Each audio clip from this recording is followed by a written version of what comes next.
प्यारे दोस्तों, आज हम आपको एक जालिम शौहर के कुत्ता बनने का वाकया सुनाने वाले हैं।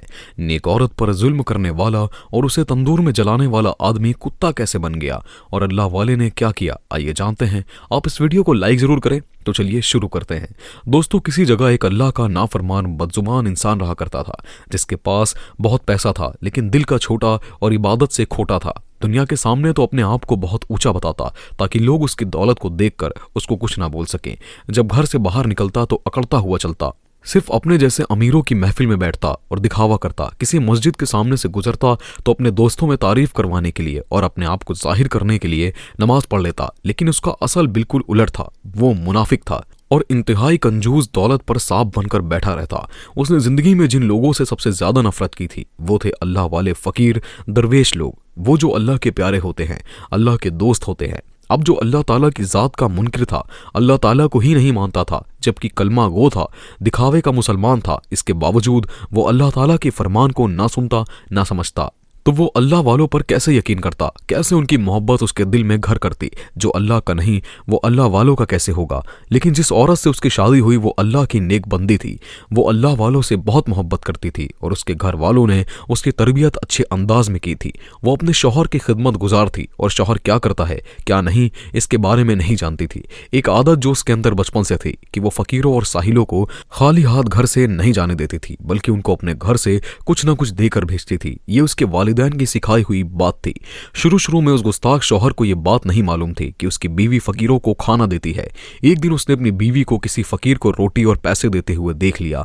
वो बहुत गुस्से में आया और अपनी बीवी से दहाड़ कर बोला, ये तुम क्या हरकत कर रही हो। उसने कहा, मैंने क्या कर दिया। वो चीखा। उसने कहा, तुम इस फकीर साहिल को खाना कैसे दे सकती हो। ये गरीब पैसे मांगते रहते हैं, इनको तुम पैसे दे रही हो, ऐसा कैसे कर सकती हो। मेरे घर के बाहर कोई नहीं आता था और सब जानते हैं कि मुझे पसंद नहीं है इन दरवेशों का मेरे घर के बाहर भीड़ लगाना।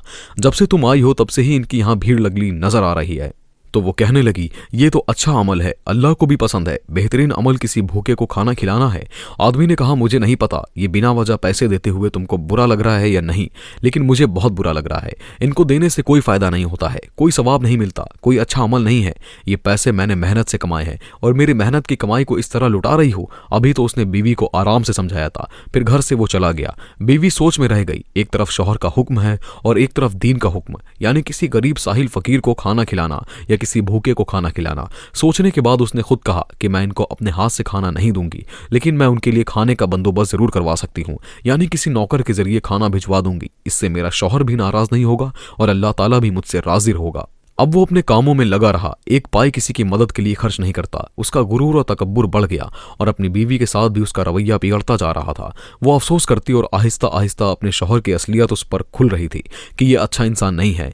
ये है तो कलमा पढ़ने वाला मुसलमान, लेकिन इसके अंदर मुसलमानों वाली मोमिनों वाली कोई खसलत नहीं है। मगर वो साबिर शाकिर थी, अल्लाह ताला से दुआ करती, या अल्लाह मेरे शौहर को तो सीधे रास्ते पर ले आ।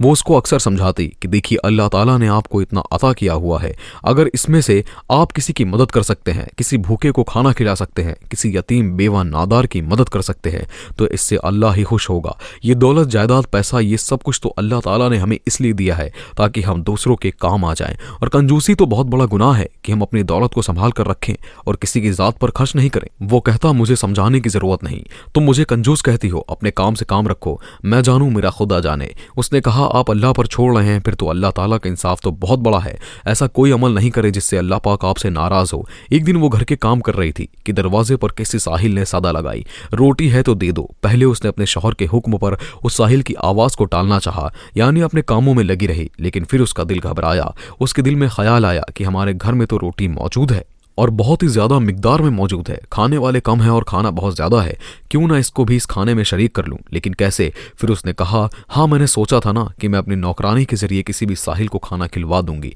उसने अपनी नौकरानी को अपने पास बुलाया और कहा, ये लो रोटी और बाहर जो साहिल खड़ा है उसको दे दो। वो गई, उस साहिल को रोटी दे दी। उसने बहुत ज्यादा दुआएं दी। इत्तेफाक देखिए कि शौहर उसी वक्त घर में दाखिल हुआ। रोटी देते हुए नौकरानी को उसने देख लिया था। उसने नौकरानी से कहा, तूने ये हरकत क्यों की, जबकि तू जानती है मैंने मना करा हुआ है। वो बेचारी कुछ नहीं कह सकी। फिर उसने कहा, तू अगर मुझे सच बता देगी तो मैं तुझे जाने दूंगा, वरना तू इस नौकरी से जाएगी और मैं तुझे किसी भी घर में नहीं रहने दूंगा। उसने कहा, मुझे माफ कर दें साहब जी, मुझे आपकी बेगम ने कहा था इसको रोटी देने के लिए। वो गुस्से में अपनी बीवी के पास आया और कहा, मैंने तुमको मना किया था ना। तो वो कहने लगी, मैं क्या करती, बेचारा बहुत भूखा था और रोटी मांग रहा था। घर में इतनी सारी रोटियां रखी हुई थी, हम खाने वाले कम हैं तो क्यों ना हम किसी और को भी अपने रिस्क में शामिल कर लें। उससे बर्दाश्त नहीं हुआ, उसने कहा यह कोई अच्छा अमल नहीं है, किसी को खाना खिलाओ और अपना खाना किसी और को दो, ये मेरी कमाई से आया हुआ रिस्क है, तुम कौन होती हो मेरे खिलाफ ये काम करने वाली, तुम्हारी कोई मर्जी नहीं चल सकती है। तो वो कहने लगी लेकिन ये तो अल्लाह पाक का हुक्म है ना, आप भी तो अल्लाह को मानते हैं, मैं नहीं मानता ये सब बातें, और आइंदा अगर तुमने मेरे खिलाफ अर्जी की तो याद रखना मुझसे बुरा कोई नहीं होगा, यहाँ मेरी हुकूमत है। और फिर जाहिल मर्दों की तरह उसने अपनी बीवी को कसम दी कि अगर तूने मेरे खिलाफ जाने की कोशिश की या किसी को भी, चाहे वो गरीब फकीर साहिल हो या कोई भी भूखा हो यतीम हो, उसे कुछ भी दिया, रोटी खाना पीना या कपड़ा, तो तुझ पर तलाक है, उस दिन मेरी तलाक हो जाएगी, ना तू मेरी बीवी होगी ना मैं तेरा शौहर, तो मुझ पर हराम हो जाएगी, मैं तुझे घर से निकाल दूंगा। वो डर गई, रोने लगी। उसने कहा आप ये क्या जुल्म ढा रहे हैं, मैंने तो सिर्फ साहिल को रोटी दी है और आप इतनी बड़ी बात कह रहे हैं, जबकि तलाक का लफ्ज तो इस तरह नहीं निकालना चाहिए। शौहर ने कहा यह मेरा हक है और मैं इस हक को इस्तेमाल कर सकता हूँ। उसके बाद उसने अपनी बीवी को धक्का दिया और धुतकारता हुआ बाहर चला गया। वो अपने कमरे में आई और जानमाज बिछाकर उसने नमाज पढ़ी, सलातुल हाजत पढ़ी, फिर अल्लाह ताला से दुआ करने लगी, या अल्लाह ये क्या जुल्मो सितम है, मैं तो वही कर रही हूं जो तूने फरमाया है, तू मुझे सही रास्ता दिखा, ऐसा रास्ता जो कि सीधा और सच्चा हो, जो सच्चाई पर चलने वाला हो। ऐसा ना हो कि मैं अपने शौहर को भी नाराज कर दूं और तुझे भी नाराज कर दूं। या अल्लाह ऐसा ना हो मैं कोई ऐसा अमल कर बैठूं कि जिससे तू मुझसे नाराज हो जाए।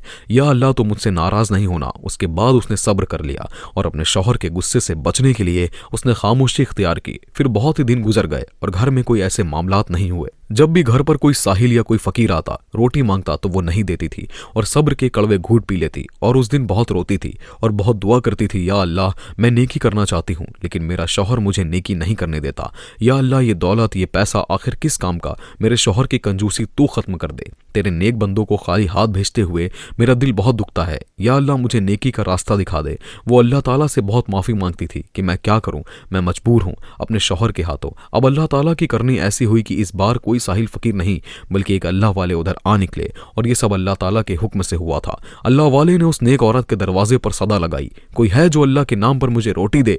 यहाँ बहुत से घर बने हुए हैं लेकिन यहाँ कोई तो होगा अल्लाह का नेक बंदा जो सिर्फ अल्लाह ताला की मोहब्बत की खातिर ये काम करेगा, जिसको दुनिया की किसी भी फर्द की फिक्र नहीं, बल्कि वो जो अमल करता है वो अल्लाह ताला के लिए करता है। जो अल्लाह की खातिर आज ये नेकी करे और मुझे रोटी दे। औरत ने अल्लाह वाले की आवाज़ सुनी तो उसका दिल बेकरार हो गया। उसने कहा मेरा शौहर तो घर से गए हुए हैं, क्यों ना मैं इनको रोटी दे दूं, लेकिन अगर मैं शौहर के हुक्म के खिलाफ चलूंगी तो अल्लाह पाक मुझसे बहुत ज़्यादा नाराज़ भी होगा। लेकिन ये फ़कीर तो अल्लाह ताला के ही नाम पर मांग रहा है, ये अल्लाह ताला का हुक्म है कि मैं इनको ये रोटी दूं। उस औरत ने अपनी नौकरानी से कहा ये लो 3 रोटियां और बाहर जो अल्लाह वाले खड़े हैं उनको दे आओ। वो नौकरानी रोटी लेकर बाहर चली गई। अल्लाह वाले ने कहा जो यहाँ की मालकिन है उससे कहो वो रोटी देगी तो मैं उसके हाथ से रोटी लूंगा और मुझे वो चाहिए जो वो अभी मुझे देना चाहती है। नौकरानी आकर अपनी मालकिन से कहने लगी कि आपको वो अल्लाह वाले बुला रहे हैं और कहते हैं कि आप उनको अपने हाथ से रोटी दे और जो चाहे आप दे सकती हैं। उसने पर्दा किया और बाहर आकर अल्लाह वाले को 3 रोटियां दे दी और साथ ही उसने अपने शौहर की तिजोरी से जहां पर सोने की ईंटें रखी हुई थी एक ईंट उठाकर दरवेश को दे दी।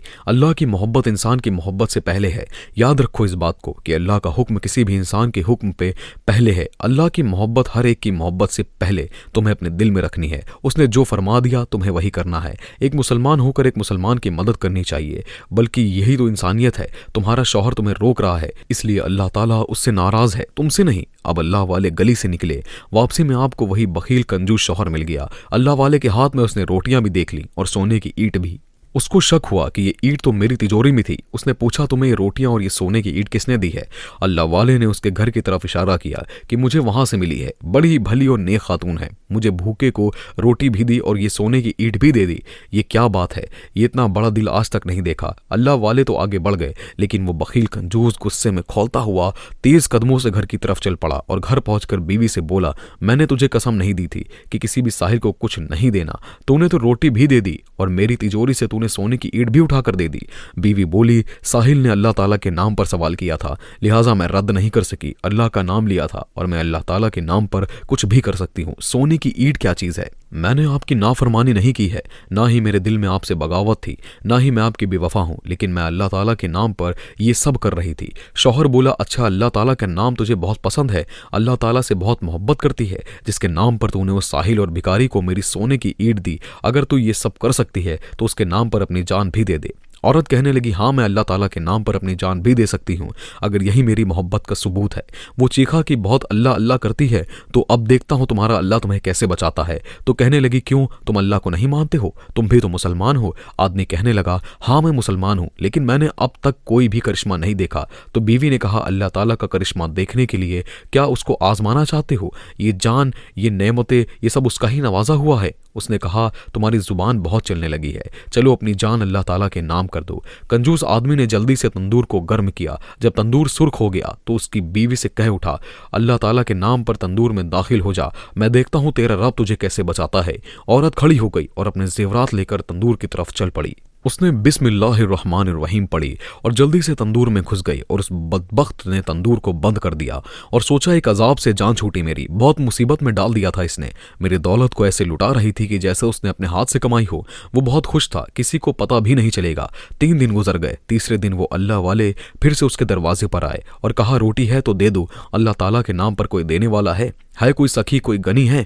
वो भड़क कर बोला, जो रोटी देने वाली थी वो चली गई। अल्लाह वाले ने कहा, कहाँ चली गई? तुमने उसके साथ क्या किया? उसने कहा, तुम्हें इससे क्या मतलब? अल्लाह वाले कहने लगे, अच्छा 3 दिन हो गए हैं ना, जरा तंदूर का ढक्कन तो उठाओ। वो बड़ा हैरान हुआ, इनको कैसे पता कि मैंने क्या किया है उस औरत के साथ? अल्लाह वाले ने कहा, मुझे पता है तूने उसके साथ क्या किया है, और ये अल्लाह का हुक्म है कि तू उस तंदूर के ढक्कन को उठा। आपने इस अंदाज में ये बात कही थी कि वो कांप कर रह गया। वो वापस तंदूर की तरफ आया, अल्लाह वाले भी पीछे चले आए। उसने तंदूर का ढक्कन उठाकर अंदर झांका कि अब तक तो जलकर राख हो गई होगी, उसकी हड्डियां सुरमा बन गई होंगी, हड्डियां तक नहीं बची होंगी। मगर वो ये देखकर हैरान रह गया कि नेक औरत अल्लाह ताला की कुदरत से सही और सालिम बैठी हुई थी, बल्कि मुस्कुरा रही थी। अब गैब से उस अल्लाह ताला के बंदे को अल्लाह वाले को आवाज आई, इससे कह दो, क्या तुझे इल्म नहीं कि आग अल्लाह के दोस्तों को नहीं जलाती? इसने अल्लाह का नाम लेकर अल्लाह ताला के नाम पर जान का नजराना पेश किया। अल्लाह ताला अपने किसी दोस्त को आग में नहीं जलाता। लेकिन अब तेरी बारी है, तू जहन्नमी कुत्ता है। तूने अपनी बीवी के साथ जो कुछ किया, तू समझता है तू जमीनी खुदा है, जबकि तू नहीं जानता कि खुदा तो वो अल्लाह है जिसके सिवा किसी के पास कोई भी ताकत नहीं। नेक औरत बाहर आई, चमकता नूरानी चेहरा, ऐसा लग रहा था कि 3 दिन फूलों में बैठ कर आई हो। वो शौहर तो कुछ भी नहीं समझ पा रहा था, ये क्या हो रहा है? कंजूस का हाल अब क्या होना था, ये दुनिया देखने वाली थी।